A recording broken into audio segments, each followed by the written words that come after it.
There we go. Okay. Sorry about that, everyone.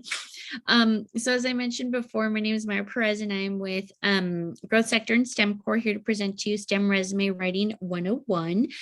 This workshop is going to go over some of the essentials that you need to make sure to have on your resume. So that way, when you are ready to submit it for these amazing summer internship opportunities, you're touching upon some of the most important aspects that employers are looking for on students' resumes. And then if you have questions throughout, I think what I'm going to have you do is go ahead and type them in the chat. But type them in the chat whenever your question pops up, but I will address them at the end, just so I don't get off track or anything. And I can always go back to whatever screen it was that you needed to see. So without further ado, let me move this down here. Okay, so why do we need a resume? Obviously, kind of a given. For many organizations or employers, it's a requirement. But think of your resume as a marketing tool. Remember that when you are applying to different positions, whether it be an internship or a job, this is the first thing that employers see of you. So really think about how this shows your best abilities and how it really is going to help you get the first step in the process of obtaining that job or internship. Remember, keep in mind that the resume the job is for it to get you an interview, not the job. So it's getting you that first step in the door. So that is why we want to make sure we have this ready to go. Things to think about when you are writing your resume is that it has a lot of hidden messages. When an employer sees a resume, and especially the employers that we are going to be partnering with, such as, NASA JPL or these other big companies, they get thousands of resumes. And so many times the departments that are in charge of going over the resumes really only take seconds to look at sometimes just the first page of a resume. If it's not set up in the right way, if it doesn't have some of the requirements that they're looking for right off the bat, if it looks messy, they kind of just discard right away because they have so many others to get through. So again, some of the things that you want to think about when writing your resume is when an employer looks at it, if it looks neat, it really does portray the message that you in essence are neat, right? When your resume is well organized, it shows, okay, this person has a well organized resume. I can assume right now they are a well organized person. When your resume is error free, to an employer, it can say that you pay attention to detail. When a resume has a professional appearance, it means, or it can portray that you are careful and competent enough to write, a resume the way it's supposed to be. So again, some minor things to think about. And sometimes with resumes, it's the smallest things that you wouldn't even necessarily think, oh, I don't need to worry about that. It's a small details that a lot of times make a world of difference. So now we're going to go into sections of a resume. So obviously in the resume, we have the header, right? And that's kind of, basic 411, but a couple things that sometimes students don't necessarily pay attention to, or even just, everyone in general. Obviously, you want you to have your name on there, your permanent or present address, your email address. When it comes to your email address, please make sure that it is an appropriate email address. I have seen various resumes throughout my time in this position and even in others. And sometimes, not sometimes, quite a few times, I see some emails that are not the best option for a professional email. And some examples of this can be like, if your email is maybe a really old one that's like soccer player 99 or, party girl 123 or, or even emails that maybe have a lot of numbers. You really want to double check and possibly create a new email account that's maybe just solely for, your professional email communication. And the reason being is this: obviously emails such as like soccer player, party girl, not very appropriate. But for emails that maybe have a lot of numbers in them, if for some reason an employer needs to get a hold of you and they can't get they have to type out your email address. When an email address has a lot of numbers, there's a higher potential for human error to occur, meaning they might miss, one of the ones that, if your email is Anita123111111 at Gmail, there's a high probability that they could miss one of those ones, and that email does not, they can't connect with you because, it's an email error. So that's another reason why I kind of suggest straying away from emails that have a lot of consecutive numbers. So that's one thing to keep in mind. Telephone number. I get this a lot as well. And again, sometimes we just don't think about it, but when you list your telephone number, make sure you go over your voicemail. Think about what an employer will hear if they call you. So for example, if you don't, I've run into the problem a lot when I try to get a hold of students and their voicemails are not set up. And so I get the message of, hello, you've reached this voicemail box that has not been set up, and it automatically hangs me up. And there's no way for me to communicate with that student. So if an employer is trying to reach you, they can't reach you through email, and they're trying to get a hold of you via phone, you need to make sure it's set up and ready to go. Other things I run into is voicemail boxes that are completely full, and again, it automatically clicks on you when after it tells you that it's full, you can't leave a message. And then the third most thing that kind of comes up when I call is, I don't know if any of you have heard those voicemail recordings that sound like someone answers a phone. They're like, hello. And then, the person will start speaking and saying, oh, hello, my name is, and then the voicemail recording is kind of like, oh, hi, sorry, I'm not here. Leave a message. Don't make your voicemail, something funny. Just make it straightforward. Say, hello, you've reached the voicemail of Meyer Perez. Please leave your phone number and message, and I'll get back to you as soon as I can. Quick, simple, and easy. Don't make it funny. Again, think about what an employer will hear when they call you. And then where should contact information go? Again, top of the page. It just, really easy and convenient for an employer who's trying to get a hold of you. So here's an example of how Anita has placed her information. And another thing that I suggest too is some positions do require cover letters. So when you create your heading for your resume, you want to kind of make sure, keep this streamlined, and you would probably use this for your cover letter too. Think of it as a stamp on your documents. Keep it concise, keep it looking the same. So that way it just has a nice professional look to it. And again, she has her address, her phone number, and her email here. So objective statement. The purpose of an objective statement is to communicate the type of position you're interested in, and to help employers see, or to help an employer see if you're moving from like one career to a new career. So for example, and with objective statements, you do want to keep it to not too long. So at least 1 to 2 sentences max.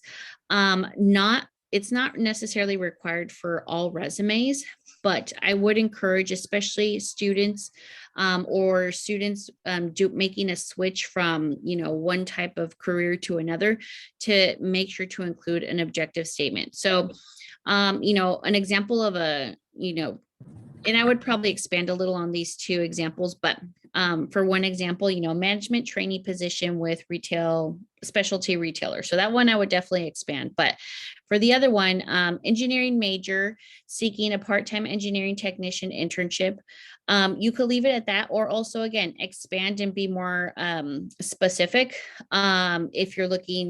If you know what company you're applying to or what department you're interested, you can list that.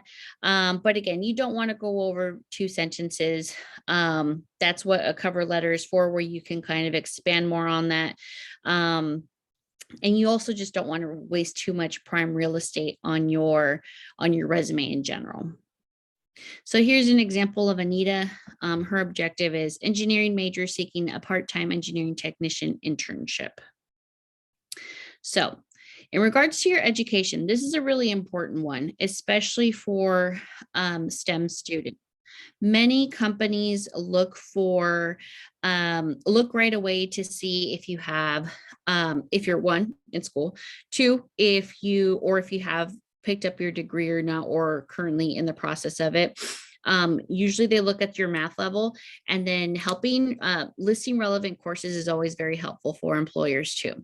So with your education, obviously you want to make sure you name your degree, name the institution, and then list degree in reverse chronological order. So obviously, if you have already maybe picked up a certificate or even an AA, you want to list that, but you want to list what you are currently doing first. Okay, so for example, in education, and actually, let me keep going with this. So with education, there we go.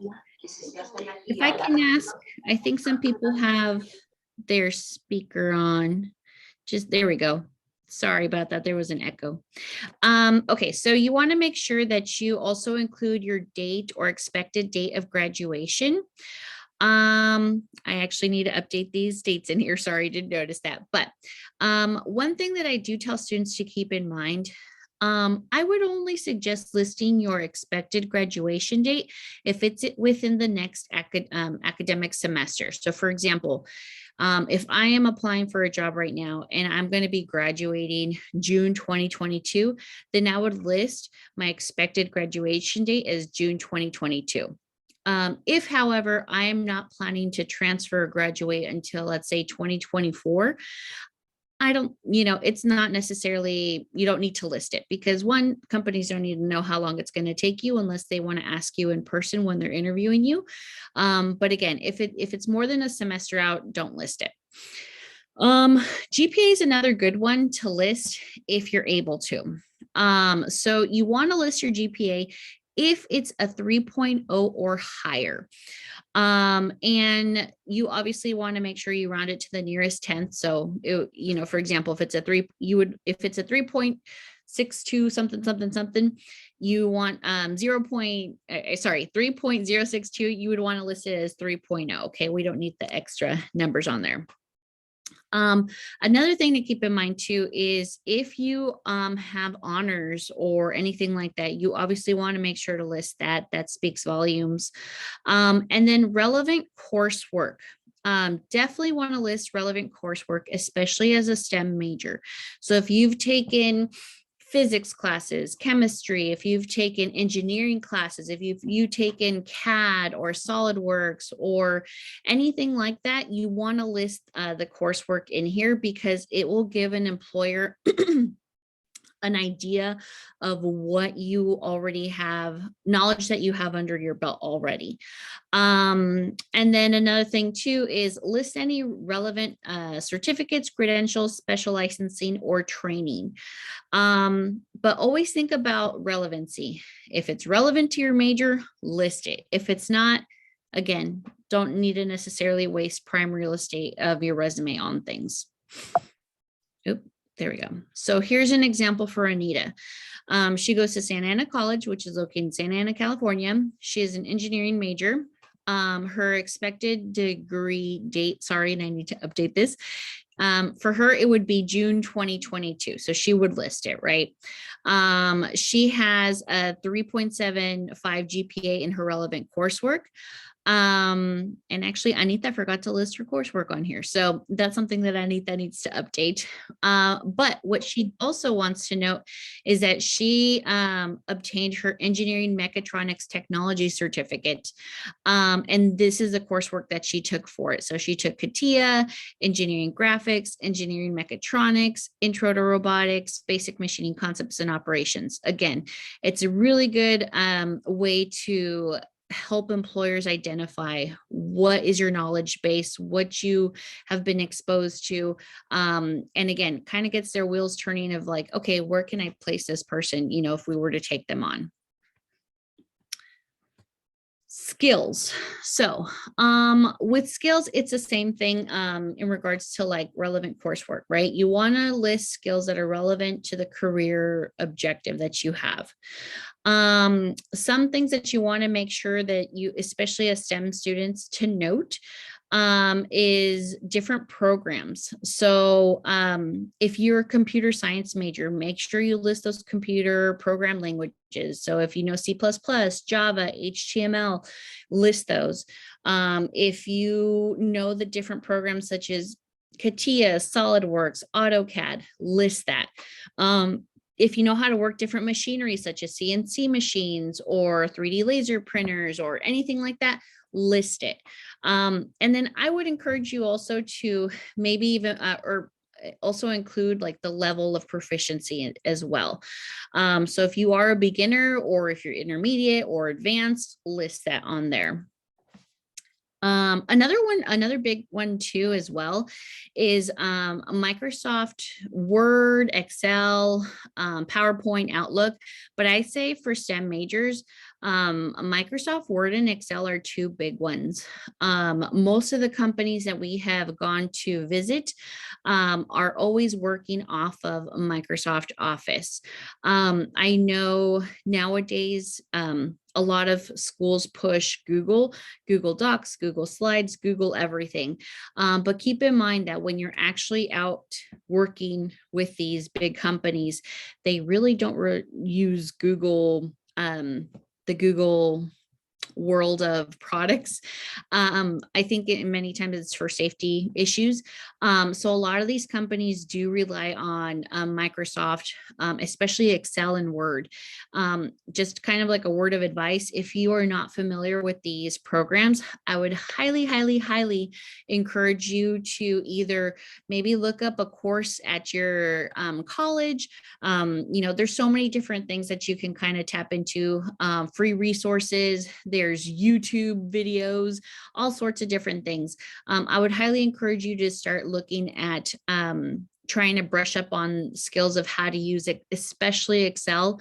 A lot of these STEM companies, when they are working on projects or whatever it may be, their data tracking, a lot of it is put in Excel. They create graphs and all that good stuff. So you want to make sure you're comfortable with those programs. So definitely make sure you brush up on those skills. So that's a big one to list. Another thing too is if you're bilingual, make sure to list your level and extent of language skills. That's always helpful too, especially depending on what part of the country you're located. Many times these huge companies do work with international companies. And so if you know Spanish or Vietnamese or, Farsi or whatever it may be, that's always a plus too. So make sure you include that. So for example, this person, they're native bilingual Spanish, they're experienced in reading, writing, and translating. So again, you kind of explain the extent of your skills. So for Anita, her skills, she put bilingual native Spanish speaker, read, speak, and write, Microsoft Word, Excel, PowerPoint. She knows AutoCAD. She's worked with Arduino, IDEs, but she's a beginner with that, and then SolidWorks. So for Anita, she probably could have also put whether she's a beginner, intermediate, or advanced with AutoCAD and SolidWorks, but just an example of how you could list it.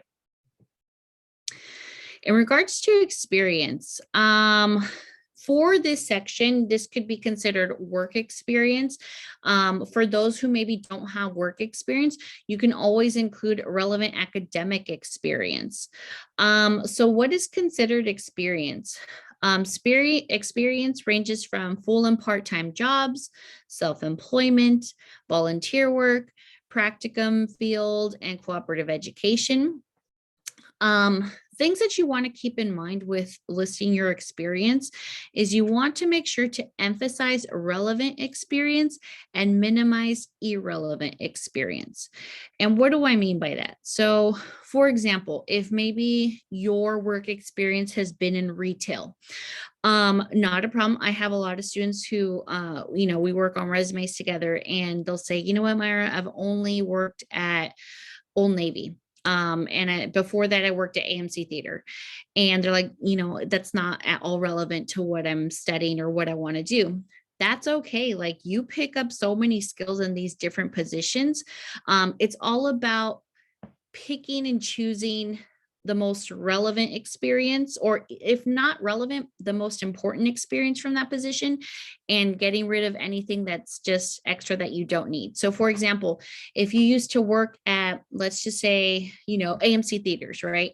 And you were a shift lead and you were in charge of, supervising a team of 6 individuals, or maybe you were in charge of, opening and closing a retail store, or maybe you were in charge of opening and closing cash registers, or maybe you were in your sales position, you were like a top seller, or things like that.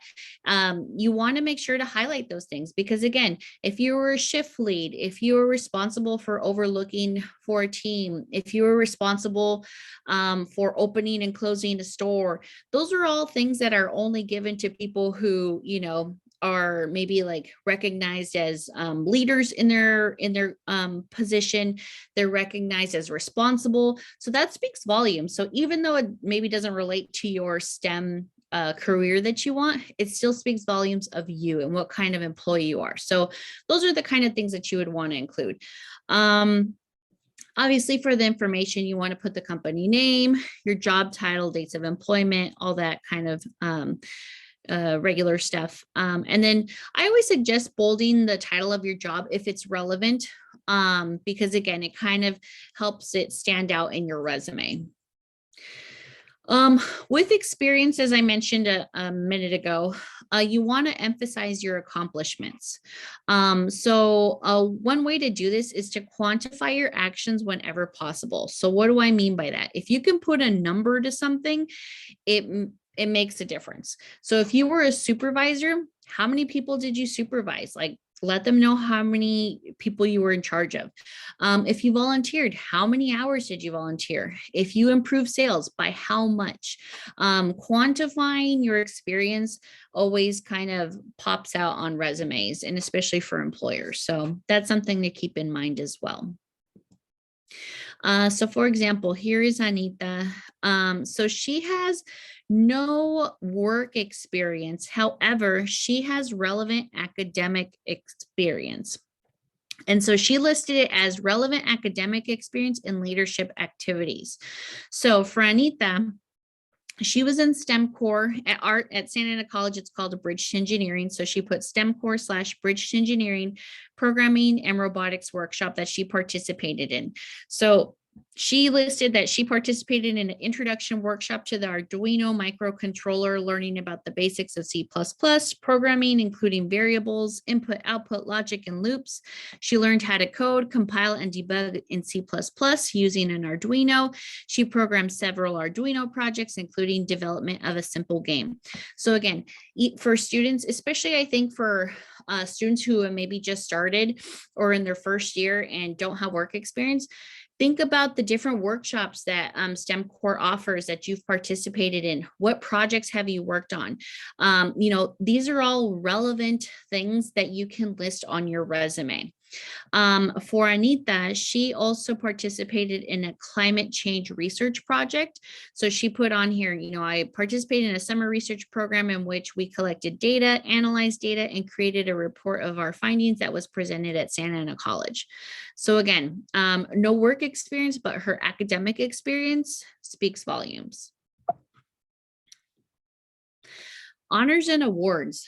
So again, if you have any honors and awards that are relevant, list them on there. So obviously you want to make sure you order it by dates, reverse chronological, rank it by order of importance to your career objective, and then include the award name and from whom. One thing that I want to note on honors and awards, and I think this goes more towards maybe like my first semester college students. So if you're a freshman, sometimes I get my incoming freshmen who want to include awards from high school, such as like perfect attendance or stuff like that. I wouldn't necessarily put that on there. Again, relevancy, it just, I'm sure that you could probably find other things from your current academic experience in college that you could fill in there instead of kind of listing those things. So I would stray away from like maybe high school awards unless it's specifically relevant to like if you were in an engineering program in high school or you participated in a competition or something that was relevant to engineering, then I would include it. But if not, I would maybe stray away from listing the high school stuff. Another thing to list too is if you are in any sort of like national organization, things like that, or college campus organizations that are relevant to engineering, list that on there. So for example, if you are part of the American Society of Mechanical Engineering, or if your college has a chapter of SWE, Society of Women Engineers, or the American Society of Civil Engineers, if you are a member, like list that on your resume. If you are a member from your chapter at school and then you hold a position, list that on there. Again, you want to make sure you order it by date. You rank it in order of importance to your career objective. Emphasize your leadership roles. Make sure to spell out the organization's name. I've seen this a lot before where a student will list SWE and secretary or whatever. Some employers don't know what SWE means. So you want to make sure that you write out the actual name of the organization. So Society of Women Engineers, then you can put in parentheses SWE. So yeah, don't use abbreviations. And I don't know why I have that on there twice. Sorry about that. So yeah, make sure you spell things out. A couple resume do's. I highly encourage you that when you create your resume, and you're going to send it in, whether it be via email or you're uploading it somewhere, make sure you send it as a PDF, because many times if you send your resume as a Word doc or a doc format, the way someone else's computer opens it might completely mess up the layout on your resume. So you want to make sure you lock that format in place and send it to them as a PDF. And that way also it helps, people not to manipulate anything and all that good stuff. Use action verbs. You want to make sure that, especially if they're past things, you use past tense throughout your resume, and then vary your choice of verbs. I'm going to be including a worksheet for you that's going to go through a whole bunch of different categories of action verbs. Literally, I have that next to me whenever I'm working with the student because it's a lifesaver. So definitely use that. And then tailor your skills and experience to the job for which you're applying for. So here's kind of like a little tip of what I do. When I am working on my resume or a student's resume and the student tells me, hey, Myra, I've only worked at, let's just say like AMC Theater, right? But all I did was, sell tickets and I worked, I don't know, whatever their position entails, right? The way that they're like, I don't know how to make this sound good. And so what I do is I literally will do a Google search. I will pull up the position job description, and I literally have it in a window side by side with the resume that I'm working on. I go through it and I'm talking to the student. I said, okay, I'll read the job description that the company has and I'll ask them, did you do this? Yeah. Did you do this? Yeah. And so we will literally use basically how how it's set up on the job description and use that on your resume. Because again, one, you're not lying. Two, you actually did it. And three, it's just a much nicer way to describe, maybe things that you were doing at your AMC job or your Old Navy retail job. So always use that as a guide. Again, you don't have to use, obviously don't use word by word, but that way it kind of gives you a visual of how to better present things that you've done at other jobs for job experience or whatever it may be. And then obviously spell check and proofread. A lot of times, sometimes we're in a hurry when we're doing this. Make sure that you have another pair of eyes, look over your resume.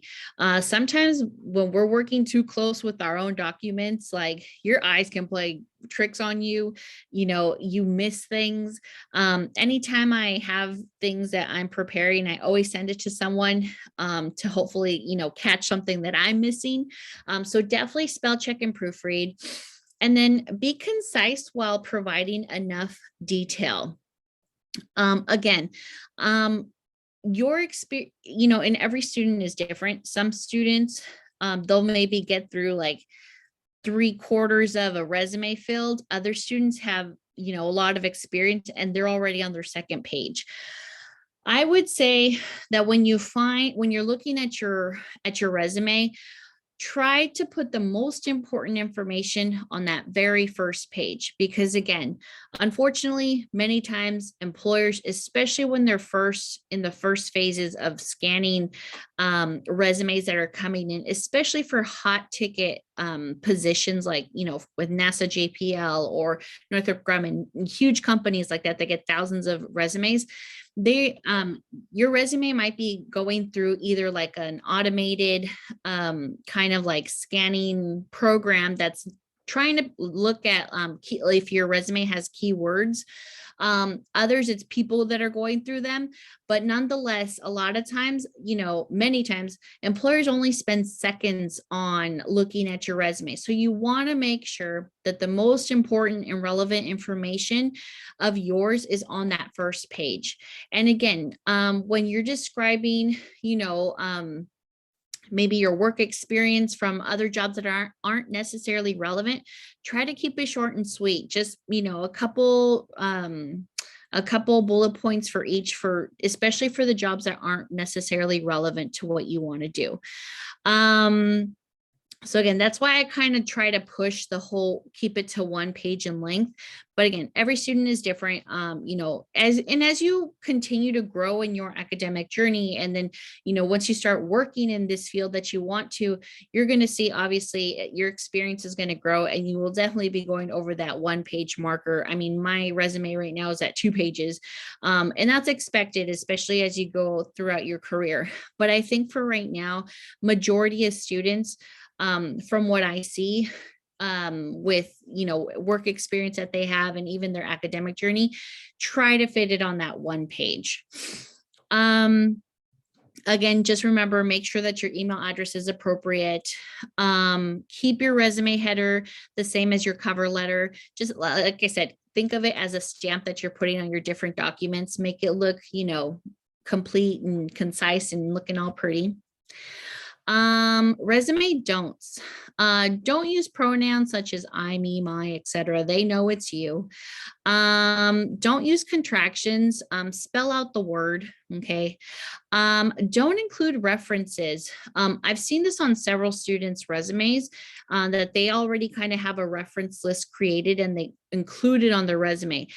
You know what? Put it on a separate sheet and only provide it if requested. You don't want to waste prime real estate on your resume for references. Okay, so again, you can have it ready, not a problem, but just put it on a different sheet.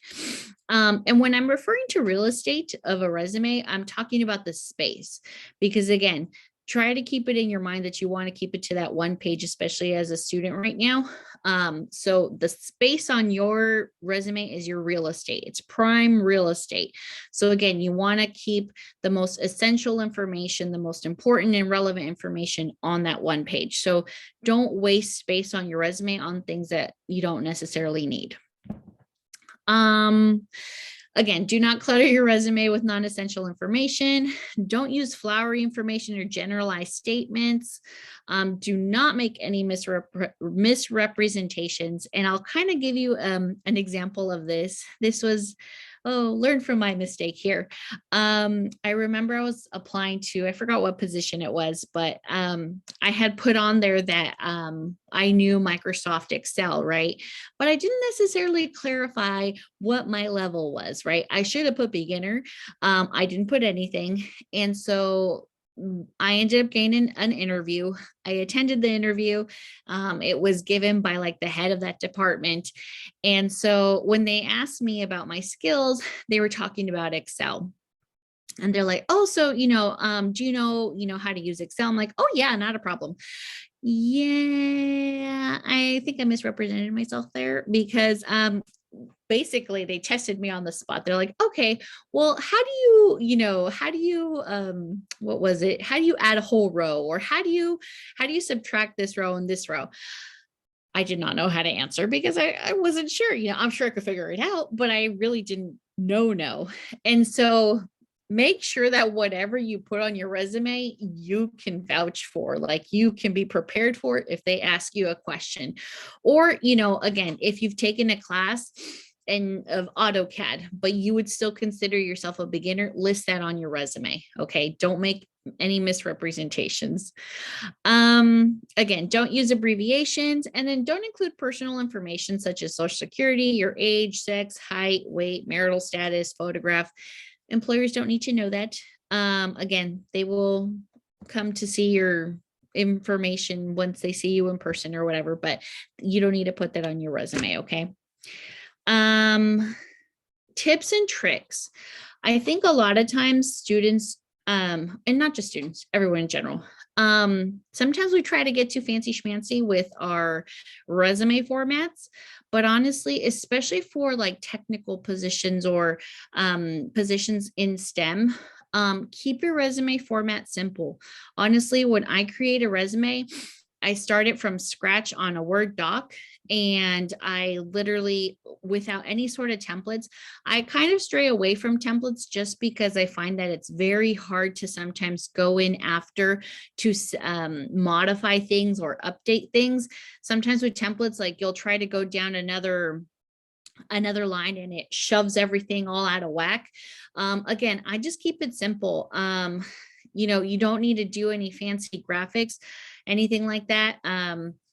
If you are an art major, obviously, that's when I would say, yeah, get creative with your resume. But for STEM majors, keeping it simple is the best way to go. Again, proofread, and then use a uniform font type, size, and margin setting. This is another thing that I see a lot of, and this is something that employers definitely have told me that they notice. Again, it's all about the attention to detail, right? With resumes, especially like in STEM, unless you're an art major, the suggested font type, there's kind of like the top three. There's Calibri, Arial, and Garamond. And I tried putting an example of each of them. You don't want to use Times New Roman. Times New Roman is kind of seen as the font that you use to write, school papers. But Calibri, Arial, and Garamond are the top three, like overall accepted font for resumes. In regards to your font size, you definitely do not want to go smaller than a size 10 and no bigger than a size 12. Okay.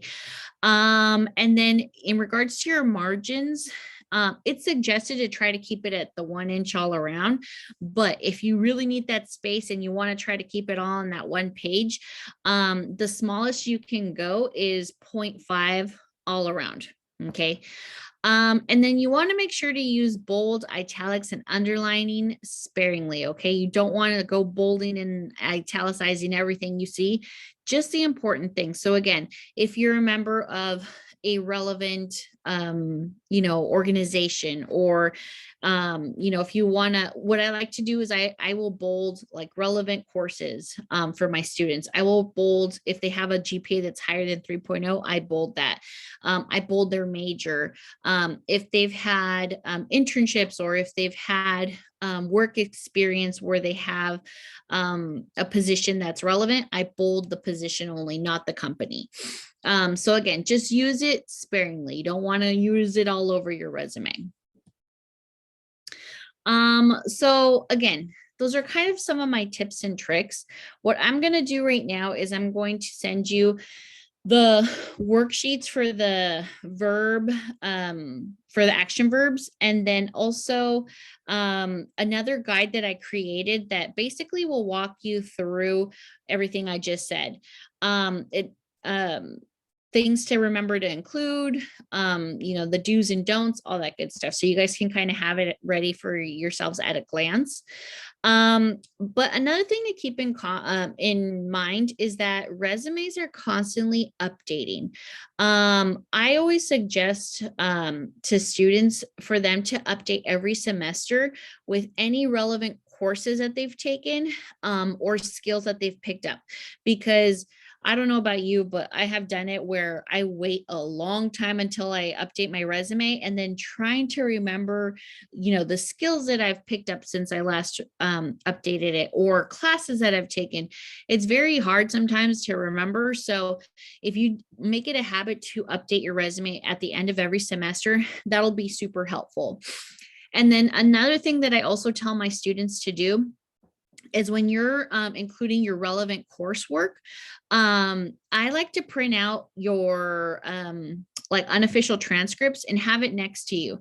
That way, when you're listing your courses, you can go through your transcript and make sure you don't miss any relevant courses, maybe like a physics class, or an engineering class or chemistry class.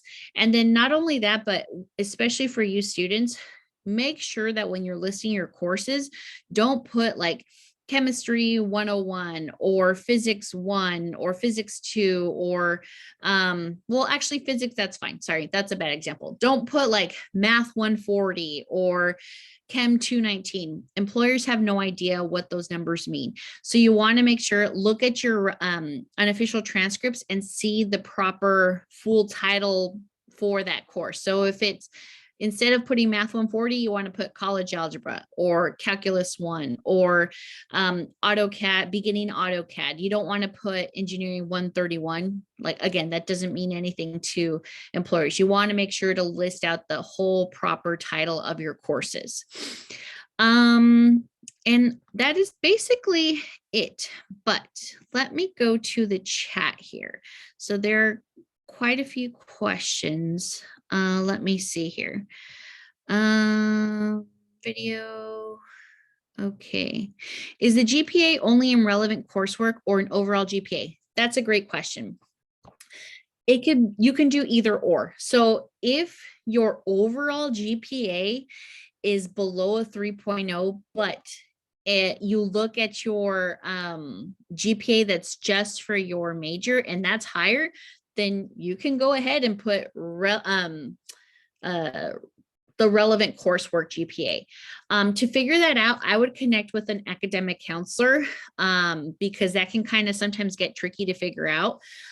So yeah, if your overall GPA maybe is a little higher, but your like major GPA is higher, then make sure to list that on there, that it's your major GPA and not your overall GPA, because that would make a difference.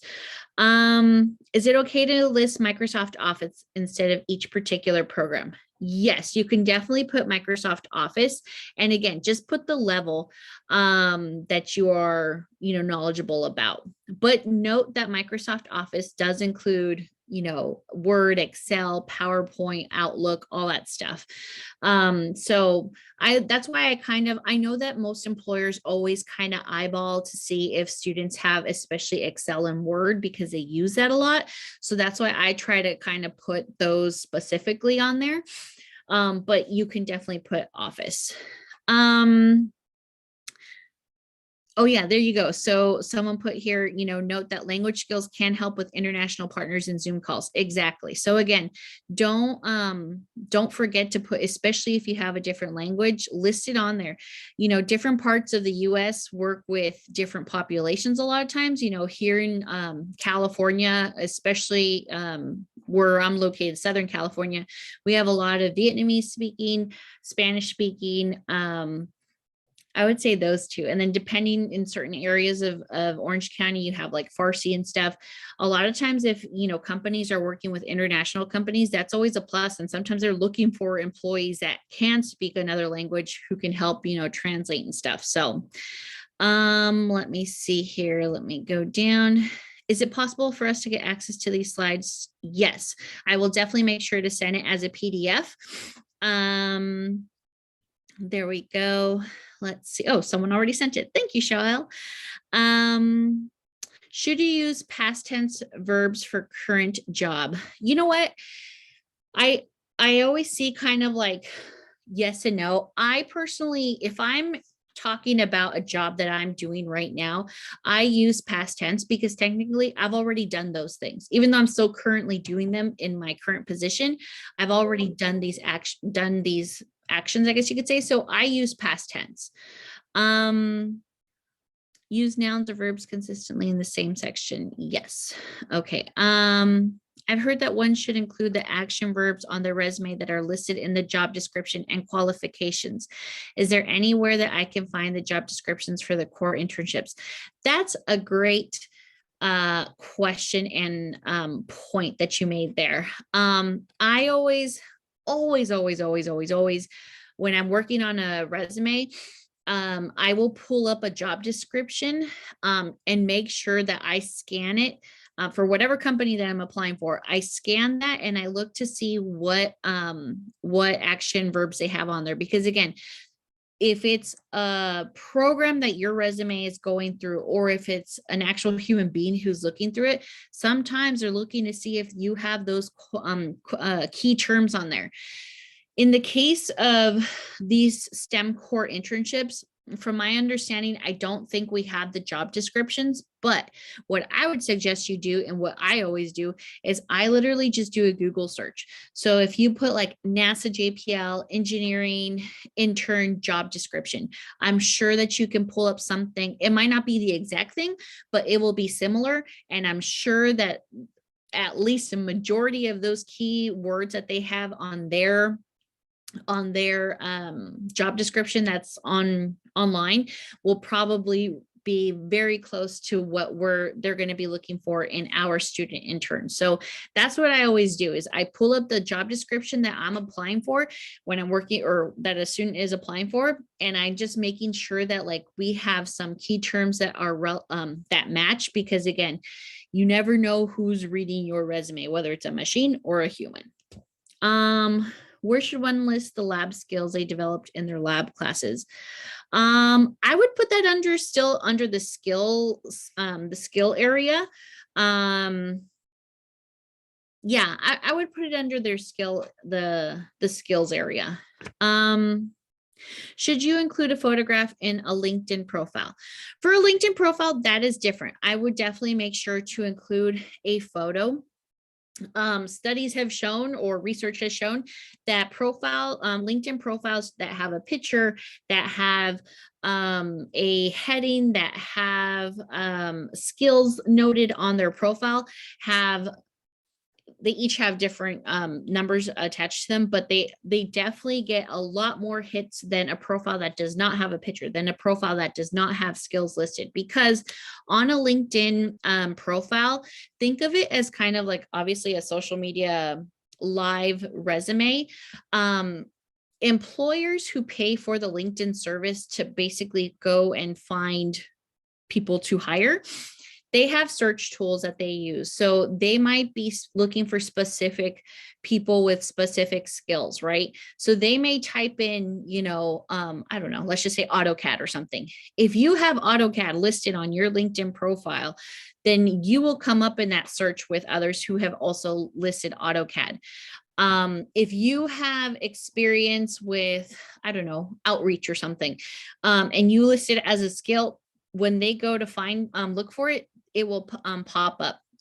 So again, it's certain things that you want to make sure that you definitely have on your LinkedIn account, because it does help with the search. Often students use resume templates. Should they avoid these or okay to use?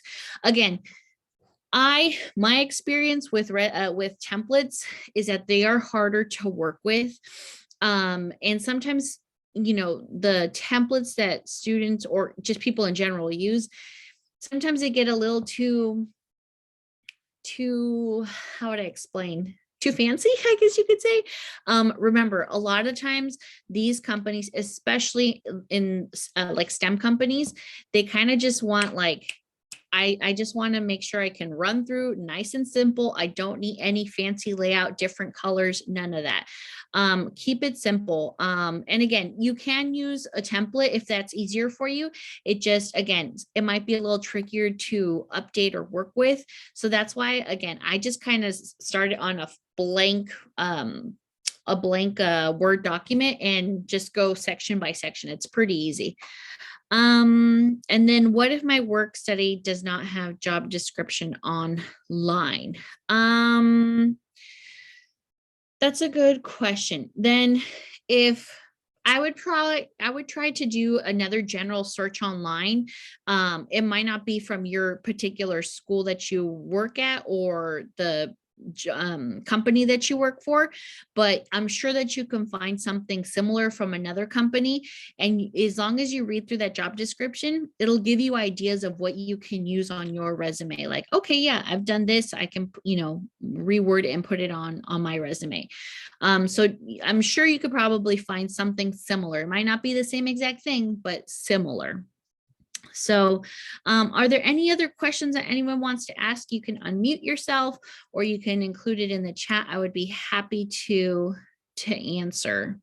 And then in the chat while I'm here, let me put this, these two, one second here. I'm going to put on here the verbs worksheet. Let me see. Sorry, one second. STEM resume writing. Sorry, one second. You know what? I don't remember. Nope, I don't see it.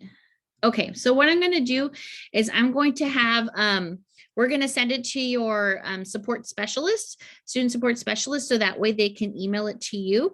But again, just use it as a guide. Again, don't worry about being fancy on your resume setup. You want the basics, but you want to make sure you have, thank you so much, Shal. I greatly appreciate it. There we go. But yeah, just again, making sure to put the most relevant, optimize the most relevant information and keep it simple. And again, attention to detail, because it's sometimes the smallest things that we overlook that we don't pay attention to that does catch employers' eyes. So definitely have another set of eyes looking at that. If there's any more questions, again, feel free to put them in the chat. If not, I hope this workshop was helpful for you. Thank you so much for joining. I appreciate it. Thank you. Thanks so much, everyone.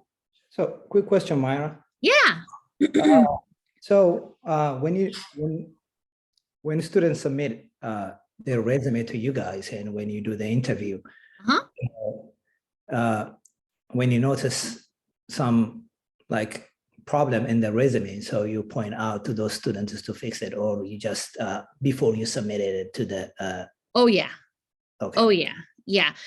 Because again, we're kind of basically the first stop of interviewing the student. And so especially Cheryl, she's awesome at doing that.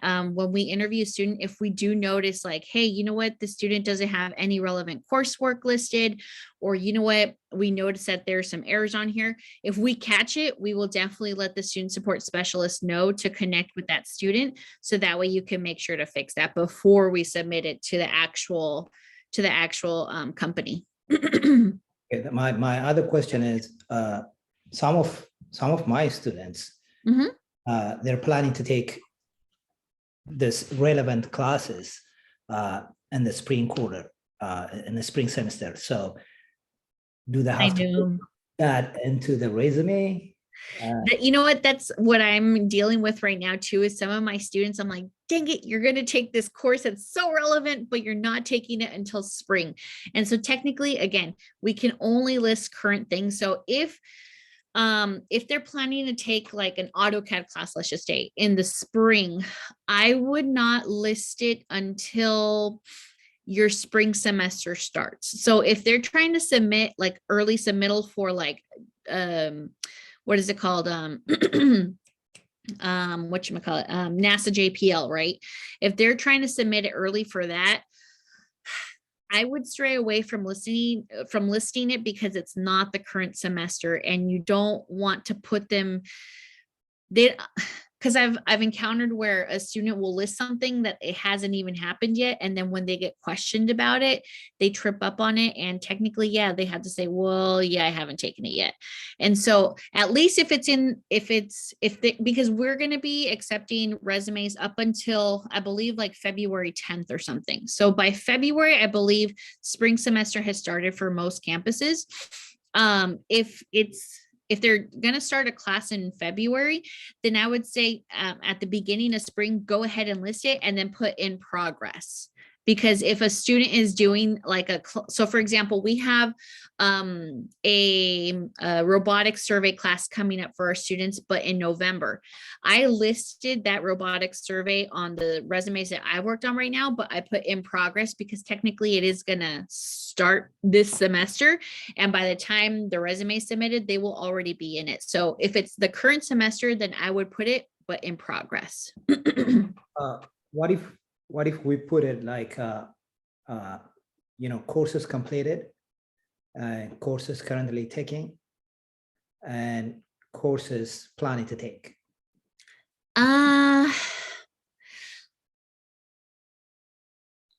But the thing is, the reason I'm saying that is by the time summer camps, these students completed all the classes that required them to do the internship.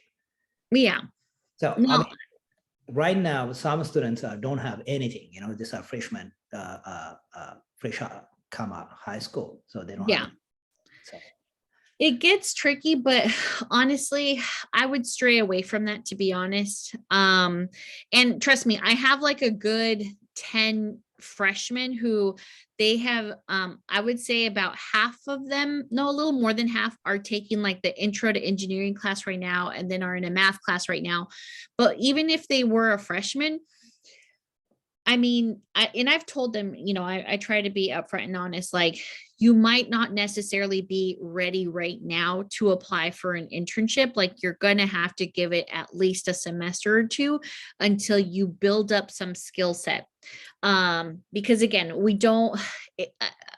I have not seen that on any resumes that I've encountered, and even with employers of listing like future classes or anything like that. It's only classes that they've either completed or they're currently in progress. Yeah. So for the freshmen, and I tell them, I'm like, don't get discouraged if you don't get something your first year. Like you're building your skill set right now, which is also a way that I encourage students to make sure to participate in the different types of like, workshops that STEM Core provides, because those are going to be skill builders and skill sets that they're going to be able to include on their resume. All right. Thank you. Yeah, but great question. And thank you so much for sharing those documents. I got a new laptop and I had downloaded them on my computer. I have no idea where they went. So thank you so much. Thank you. And any other questions here? Excellent job. Thank you so much for your information. I just wanted to kind of piggyback what Shaul had mentioned, that what we do in instances when we have a student that has a internship they wish to apply for between the end of the, I would say the fall term before the beginning of the spring term, we encourage them to list that particular course. especially if they are going to be enrolled during the winter term. So I just wanted to say that that's the only instance where we have kind of encouraged students to then demonstrate or include those courses on, especially if they're going to go for an internship that is going to require that course prior to the first day of that internship. But very good points. I love how you mentioned the fonts, because you know everyone has their own. Yeah, and you know what? No, all great. over the place. It's very true. And I mean, like I said, I've done my research in regards to looking up all this information. And yeah, I would say majority, if not all of the sources that I found listed, like these are the top 3, 4 STEM majors. You know, again, if you have an artsy background and you're maybe more in the arts field or graphic design and stuff like that, then that's a whole other ballgame. But for technical majors or, you know, STEM majors, you want to keep it like, you know, it's kind of, some of them are boring to me, but Right, okay, right. you know, you gotta kind of go with what these employers are looking for. And yeah, great point about like intercession classes, because it's technically, you know, different schools count it as different. It's weird how sometimes schools count it as either like intercession or spring intercession or winter intercession. Yeah, I would encourage, if you want to list like an intercession class, put it in there in progress. But definitely the spring ones, I always stray away from, because again, I've seen it happen where, you know, if you list a to future class, when they question the student, especially if a student is newer, they will trip up on it, and it just is not good. Not a good It's not thing. good. The Yeah. other thing I wanted to get your input as far as we encourage the students to list their computer skills. Now, the issue is this. Sometimes that area is the densest part of their resume. So do you do bullet points? Do you separate it with semicolons? What's the best way? What does not irritate reviewers the most? I guess is really what my question is. Well, if we're talking about like spacing and whatnot, so, and it gets a little tricky. So for example, like a computer science major, you know, there will be computer languages, and then there's computer skills, there's Right. computer programs. And so if you want to list it that way, and so maybe put like a bullet point for computer skills and then list the different programs, computer, you know, languages, and then computer skills that way, that might be a way to kind of like save on space. If not, because I've seen resumes where a student will do bullet point after bullet point, and then the Right. bullet point list is like this. Exactly.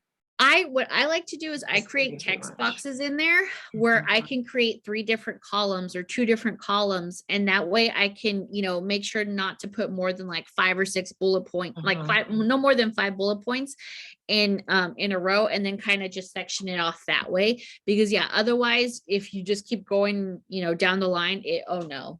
And then if you try to make it's just a hot mess. It's all over the place. Yeah, it's really tricky. Sometimes, like I said, that's why I kind of sometimes stray away from, and what I find with templates too, is that because they tend to try to give a fancier look, sometimes it wastes space on your resume that you're going to need. And it's really hard to tweak certain areas to make it fit or grow bigger or go smaller. So that's why I stray away from them. And then I always notice that when students try to go into update later, they're like, I messed everything up. So I always just start from scratch, a blank Word doc, keep it simple. And it's life-saving. Yeah, I totally agree. And the other thing is to try to keep it to one page. That's a little difficult.